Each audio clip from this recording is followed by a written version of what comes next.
we are talking everything babies this episode. So everything about your finances, how that changed, what you're going to think about. These two are the perfect people because we've got one who's just had a baby and Benji's about 18 months old, Klara. That's right. And we've got someone who doesn't have a baby. So who's complete. Yeah. This is the perfect contrast of people who are going to take us through all these questions our clients might have, saying how much is going to cost or can I even afford to have a baby? So guys, welcome on the show. Thanks for having me. And thank you as well. Yeah. I'm just fizzed up because the more I've been talking to you guys planning this episode, it seems that there's so much that I don't know, about the finances. Because to me, from a mortgage advisor perspective, all I see is what happens on the serviceability calculator. the childcare. Your child, killing on my application, the childcare. Holy crap. And also, dependent how that affects and people not going back to work. But it's a lot more than that. And it's more complex than that. But it's also not all doom and gloom, right? But I think a perfect place to start is where we think we're going to land with costs. Let's just say I'm somewhere about to have a kid. How's this going to affect my bottom line? Like, talk me through, what are the big ones? I kind of split them into your ongoing weekly costs. I was thinking maybe we ask you how much you think each of these costs, and we'll see how far you go. Mate, don't do that. You make me look like an idiot. So you split them into some fixed costs, right? And is this based on what you guys have spent? Or Can be, or like a mid-range sort of price range when it comes to those big ticket items, because the range is huge. Yeah, because you can go luxurious and but we're representing the middle class here, right? Yeah. So okay, cool. We're just going to go mid-range. Dan, one of the main products you use is nappies. So tell me, how much do you think one nappy costs? I heard a stat that it's something like 4,000 nappies, for a kid. We haven't got there yet. Okay. And you're tracking. You got the clicker, you're tracking. I reckon, I would say, okay, so because I'm thinking in packs, right? Because I'm comparing it to toilet paper. Do you want to do a pack? Yeah. Can I do a pack? Is that? Yeah. So I reckon a pack of 6.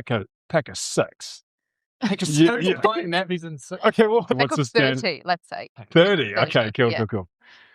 So it's a month's supply, right? Because it's one for it. Okay, no. How much does that last? I want to say 4 or 5 days. For a newborn, probably. As they get older, they use less nappies, but they are more expensive per nappy. So the cost actually becomes kind of the same. Yeah. Throughout. Okay, cool. Yeah. So let's say a pack of 30 is going to rush me $25, $20. On the high end. Where am I? On the high end? Oh, I'm actually on the high end. Okay, cool. It's about 30 cents a nappy. Okay. Yeah. So about $19. Okay, so I bought the luxury 3-ply. Or for an older toddler. Oh, yeah. But you can often find deals, your 2-for-1s. Yeah. That kind of thing. Yeah. Your bulk supply. Yeah. So you can try and get that price down. Another one, not everyone needs it, but formula. How much do you think formula would be? Okay. So I'm comparing it to maybe a product that's comparable. Let's say protein powder. Your standard kilo of protein would be probably like $60 for a kilo. That's probably the high. I actually didn't use formula, so I can't comment. Oh, we're lucky enough not to have used it. Yeah. So we've done it slightly differently. How much do you think you would use dollar-wise per day? Let's say probably $3 a day. Close. Yeah. 4 to 10. Okay, cool. Yeah. So this is what I'm ready. I'm ready for parenting. We'll go to some high ticket items. Yeah. This is sort of your fixed costs. What's the first thing you think of when you're preparing for a baby? Probably the cot comes to mind. Yeah, definitely. Yeah.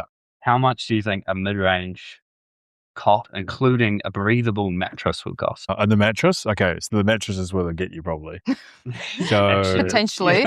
I'm going to say from $800 to $1,400. That would be quite a luxurious. Oh, I was actually just comparing it to beds. That's a good range. You gave us a good range, I think. I reckon $1,000 will get you both. Yeah. What about the next item you think of? Okay, so we've got the cot. now the pram. We're going to get around and the pram and the car seat, right? Yeah. Yeah. Pram, car seat. This is a bit unfair because I know we're talking about this you Nash's pregnancy, so I know how much you spent. I know that was a higher end one. So I can say pram's probably between 600 to 800 for a solid as pram. That's a solid pram. Yeah. The pram for us, Ash picked it up when we'd just done our 12-week scan. Yeah. Very early on. Yeah. But she found an absolute steal on Facebook Marketplace. It retails for about $1,100. Yeah. She got it for $150. I love this story, though. I love the story. And wasn't there a bit where she needed accessories and she... this is my favorite part. Yeah.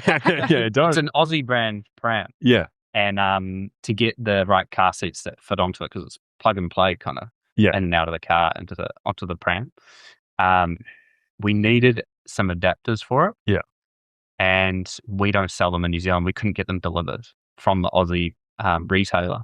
So she changed her location on Facebook to Sydney and used Sydney Facebook Marketplace. That is insane. And purchased them and got them to send them to us. Yeah. That's just the lines of sort of our company values, like we were saying before the call, thriftiness. Oh, yeah. You know? Yeah. I can't claim the glory either. It's all... Yeah, no, that's she dreamt that up. Yeah. Proud of it. That is so cool. I'll give you one more. Yeah. I'll give you one more. Clothes is a classic one. I will give you just one item of clothing. We'll do it that way. And we'll give you a chance to guess at what you think the cost would be. So they're sleep sacks. It's like a big sleeping bag. Ties their arms up, keeps them comfy. Yeah. They're quite thick. Yeah. How much do you think a standard one of those is? So just a regular, so it might be made of wool or cotton. Yeah, wool, okay. Yeah. Okay. So, I mean, fabric-wise being used, I can compare it to like a t-shirt, right? You might get one of those for $40, right? $40-$50. If you're on Facebook Marketplace, secondhand. And you're robbing someone. Yeah, you're absolutely robbing someone. I'm way under. Way under. Yeah. What do you reckon? What do you reckon, Klara? At least double. And that would be for sort of very low deal. Very what the heck? One. Yeah. But if you think about the amount of fabrics being used, it's crazy. Yeah. It's a safe sleeping compliance they have to go through to make sure it's suitable for a baby to nod off. Yeah. But how many would you need? How many did you have? I think at least 3 or 4 to rotate. Yeah. But also it's not only about how many, but also they have different rating. So some of them are a bit warmer. Oh my and God. You might so you need the summer sleep slack and the weather changes all the time. Yeah. And currently you need one for the day because it's hot. It's 20 degrees during the day, but then at night you need a very different top, and then you need at least 2 of each because there are accidents. Yeah. So. This is terrifying. Yeah. We painted a pretty bleak picture. That's what I'm thinking. I was thinking coming to this call, we're going to have this amazing educational, but now it's just sounding like we're putting roadblocks in front of future parents, which is not good at all. And that's something we were talking about when we were playing this episode, was how this stuff is so overwhelming, right? Because we just named probably $3,000 to $4,000 of fixed costs, and then monthly costs of around, $500 easily. Yeah. So for the average household going down to one income, that's scary. That's pretty scary. Yeah. But the big thing about finance is that, with a bit of forward thinking, right? You can maneuver yourself and set yourself up to say, okay, yes, we're going to incur these high costs, but we're actually going to make a plan, and we might end up in the same or a better financial position, once either Mrs. goes back to work or, just in the future in general, right? Yeah, one of the positive things about this situation is you have at least, I'll say 8 months of time to prepare. Yeah, exactly. When you get the heads up. Yeah, you got a good heads up. Yeah. The next thing to address, obviously, is you make a plan about your expenses, but probably the hardest thing to navigate with future planning would be the change in the income position, right? Pretty much every household goes down to one income for at least 6 months, right? Some people take the full year, some people take a couple of years, but at least 6 months you're going down to one income. Let's just do the average Kiwi. You got a mortgage, maybe you got a small car payment, maybe you got these other things. Yeah. The math's not mathing, is it? Often doesn't. Like just on your ins and outs, it's not mathing. So that's a scary part. But talk to us about how you guys approached it. How did you guys have a discussion with your partners? Like, what was the plan? It's an ongoing discussion. Yeah. And it's one of those things that for every couple, it's going to be, completely different. Some have jobs that have great maternity cover. Yeah. Some don't have any maternity cover, so you're relying on the government one. Yeah. So the government one's $7.88 a week. Yeah. For 6 months, and I think you only have to work like 10 hours a week for 6 months within the last year to get it. So that's often like a really great way to start. It's just checking maternity cover and all that jazz. So Ash had pretty standard one, so it's 80% top up. Wow, which is very generous. Yeah, that's very good. Shout out to Easy. Yeah. Name them. Yeah, 100%. And so that made it a bit easier to plan. We have 6 months of that, and now the big question mark is like, what happens next? Yeah. So we're trying to plan for ideally it's 12 months, and then Ash, can work. Make a call. Make a call and go back to work. But so that was the gap that we're bridging. I suppose we talked and worked on saving as much as we could, to be honest, to afford the one-off costs, and then bridge the gap in income between what we spend, the big mortgage we just took out, and what we were bringing in. So you guys are a perfect example, right? Yeah. New family home, didn't max out, but good mortgage. You've actually got to have that conversation. How are we going to tackle this? And you decided you're going to save the gap. Yeah. And that's what you guys did. Yeah. Awesome. So it just completely takes the pressure off. It all happened within a couple of months. We signed for our new house and found out we were pregnant. Wow. There's a lot of planning, a lot of stress, but save the gap is by far the best way to absolutely best method. Yeah. And I do have a lot of clients, when we come up to this conversation, a lot of them are trying to bridge the gap with Cashflow, which is just the most depressing conversation. Yeah. That's almost impossible.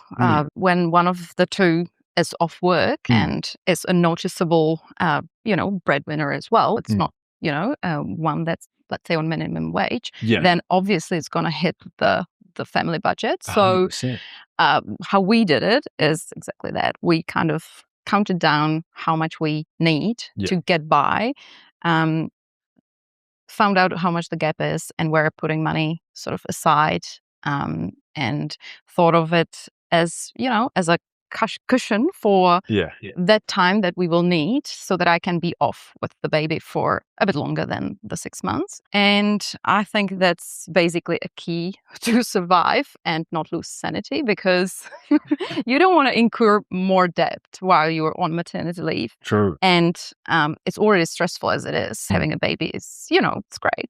It's lovely, but it's also not walk in the park as it is. And adding on financial pressure, I think that can break families, and it's just, 100%. It's not needed, It must be horrible. So I think saving in advance, putting money away and not splurging, let's say at least a year, because most people plan or know that they will have a baby before they even fall pregnant. So true. Some do. So kind of keeping that in mind, and maybe not splurging on expensive holidays a couple of years before that sort of decision, just slightly changing the lifestyle a little bit before it actually happens, because then at least the shock is not as big. The other thing, I think the thing that makes it the hardest is the question mark. It's like, how much do I need? How long? How long? Yeah. So that kind of conversation that, we've had beforehand makes it a lot easier. You can start actually putting numbers to it. Yeah. And it starts becoming a lot less daunting. Yeah. A lot more achievable. Absolutely. Yeah. Lots of anxiety, I think, comes with not knowing and not being sure whether, you can get by. So if you do the numbers, and you don't have to be a financial advisor. I'm not, and I kind of crunched the numbers. It's we've got AI now. I don't use it.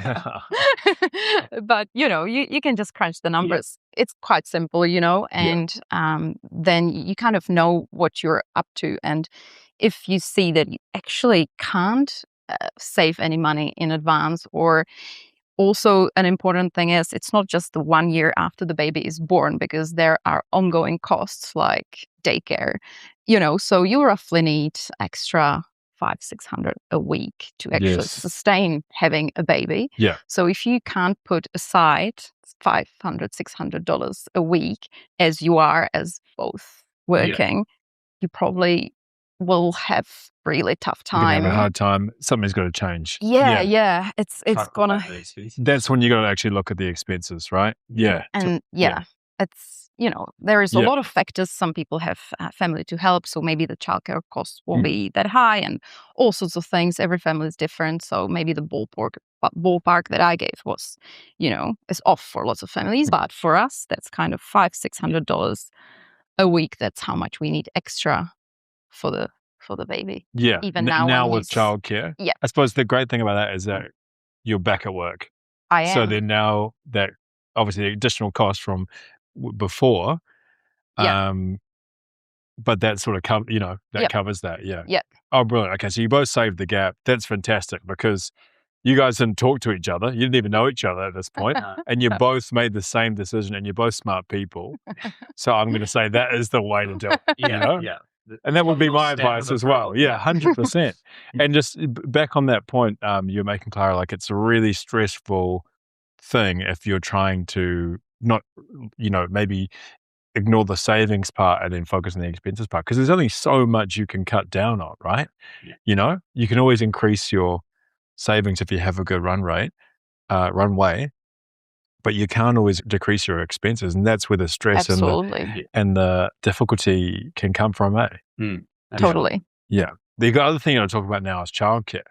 I've had some customers that just based on the income levels, obviously it's not every person, but based on the income levels, it makes more financial sense for mum or dad to stay at home rather than go to work, because the childcare cost is just, in certain areas, outrageous, So that's another thing you got to plan for and figure out. Probably does. And especially for people with multiple kids. Yeah.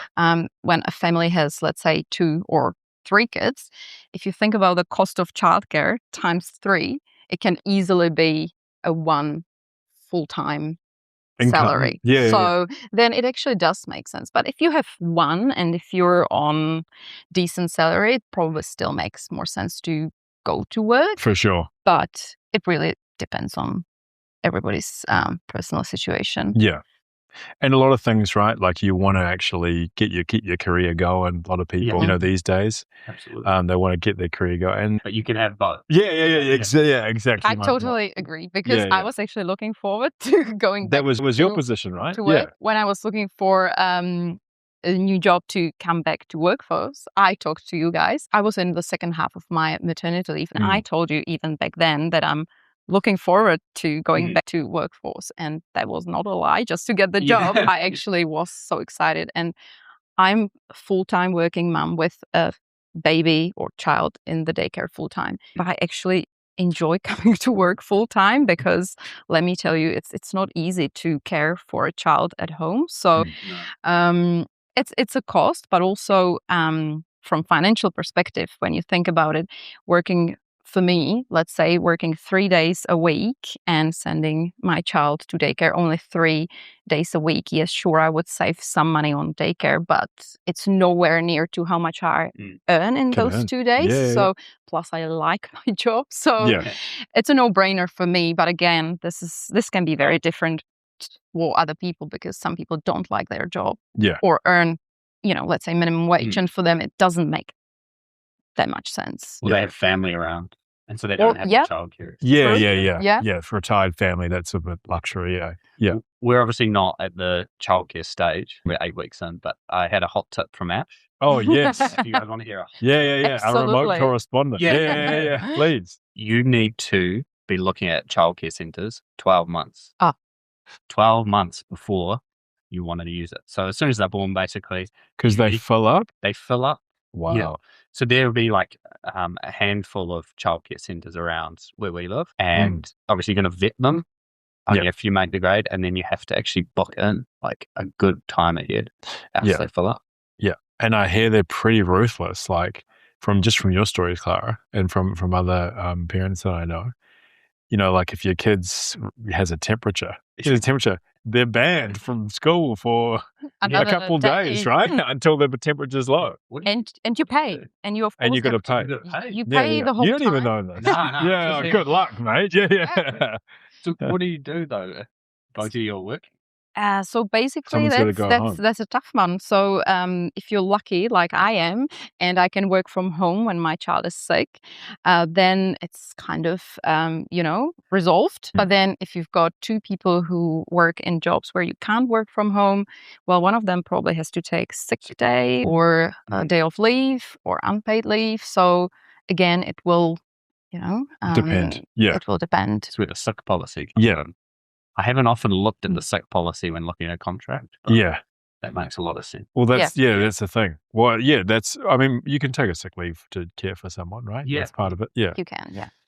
Oh, that's really good, guys. So, I mean, not really good about the cost, but really good about how, I'm learning so much right now. I mean, a lot of the stuff, Sarah's absolutely actually all over. And you made the point now, and so did you, Klara, that you got to be planning for it before you even start trying. And I feel like I'm in that right now, which is good because I'm all about being ahead of something, and now it's a great opportunity for us to tie it back to sort of what we do, because it's a really big topic at the moment. There's some massive changes in mortgage applications at the moment around pregnancy and maternity leave and that sort of thing. So when we first started in the industry, pretty much if you were going on maternity leave, that was sort of a deal killer. So for those folks who are thinking, oh, I can't buy a house right now because I'm having a kid, back then it would be, you got to wait until the kid's out and mum's back at work, right? Long time to wait. Very long time. And then you're sort of putting your backwards and you guys aren't getting settled into a house. It can be quite stressful. So now, if you can prove that, hey, you've got that baby buffer, and maybe you've got an indicative return to work letter, even if it's 12 months in the future, and you can show them, hey, we actually can manage financially to get to this point, the bank will approve your loan. You've seen a really good story. Obviously, a gun mortgage broker can help you with that. Talk to a mortgage broker. But they will be able to understand, okay, they've got 40K, they've got 30 grand in savings, mum's going back to work or dad's going back to work in 12 months. These numbers work now, whereas previously you actually had to wait until mum's fully back at work. Well, you couldn't use the income, right? No, yeah. They just look at it. One income, yeah. Yeah, until like 2 or 3 months before going back to work. Yeah.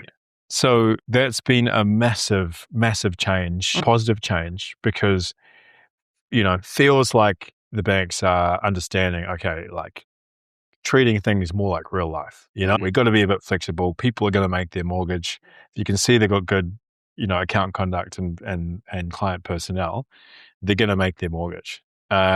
So really, really good stuff happening there. Absolutely. Yeah.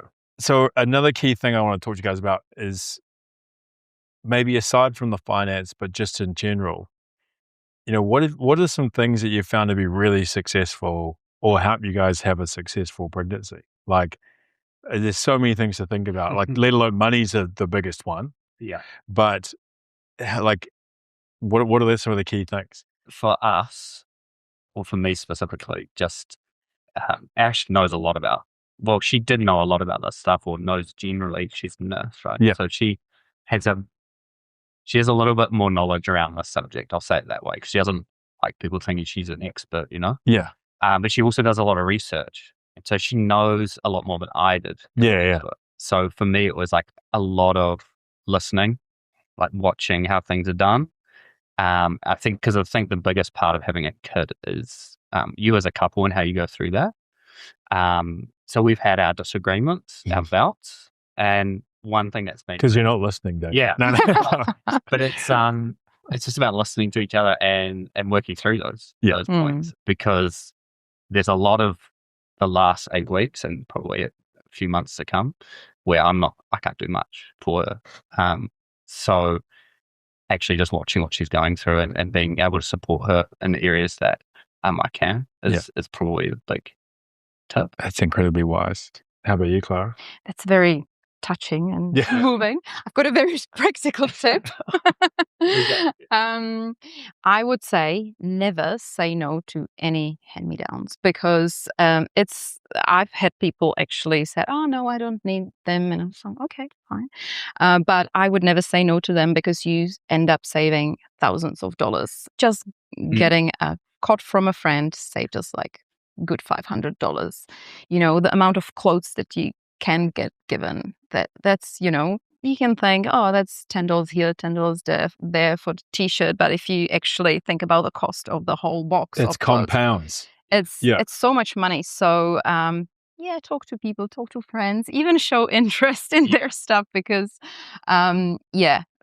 it's very important, that sort of support from your family and friends, that support group. And even with your family, if they ask you, what do you want for a birthday or a Christmas gift, and you're already pregnant, you're expecting, just ask them to get you something for the baby that your family will need to spend the money on. Let's say you like a carrier, get your family to buy it to you as a gift. And doesn't matter, it's 6 months prior to having a baby, because surely you need the carrier more than another piece of jewelry. You know what I mean? So these are just little things where you actually, when you accumulate all these little ideas, where you can save thousands. Yeah. Absolutely. That was incredible. The way that Klara said that made it sound like this could be a profitable thing. You know what I mean? You're getting all this you'd stuff. Be surprised. It almost can be, because, for example, and another thing is to buy stuff always on sale if you can. We bought Co-Sleeper, which is a type of a cot. I probably don't have to explain that to you, but it's a different type of. I'm a baby. It's a different type of cot that you need at the first stage of the baby. We bought it for $500. Sorry, the original price was $500. We bought it for $250, then I sold it on Marketplace for $250. So it ended up flipping. Yeah, like a property. Refer to our property flipping I almost episode. Felt bad, but so you can actually save a lot of money just by being a little bit thrifty and not shoving stuff that you don't need anymore in the garage, thinking, oh, I'll get to it, or maybe for the second child, who knows what happens. It's just better to, maybe sell it straight away, because you get the money back. The things are not dusty. They're fresh. You can again recoup a lot of your money. Yeah, absolutely. You can also look out for like Farmers came up, always doing deals. Yeah. And so those are the ones for sales. Yeah, and there's a baby show. They happen all the time, all throughout the country. True. If you can't make the baby show, you can, a lot of the stores do deals after the baby show. Yeah. Okay. So you can get a great deal if you go in, but you can also find great deals after. Yeah. Geez, you guys are giving me all these good tips. I feel like our audience is ready to go. You know what I mean? And hopefully it's end up being a positive thing after sort of a pretty doom and gloom start with all these bills. Yeah. But it's a good time to reflect. And as we're saying, we were planning, it's not a financial investment, is it? So you can't really gauge it like a financial investment. You've just got to say, hey, look, this is the thing we do. This is the reason that we're here, is to carry on the next generation and be happy about it. You know what I mean? Because it's a privilege to pay for nappies and that. Exactly. That's one way to put it. Yeah. I would totally agree. And one day you might get a return on your investment. If the kid's like I'm hoping. Yeah. Sort of a sport athlete. Young. Or entertainer, or maybe a future mortgage advisor. Yeah. The next sort of Warren Buffett or something. Yeah. Oh, that's awesome, guys. Thank you so much for coming on. Sweet. And sharing your learnings. And appreciate it. Thanks for having us. Thank you very much.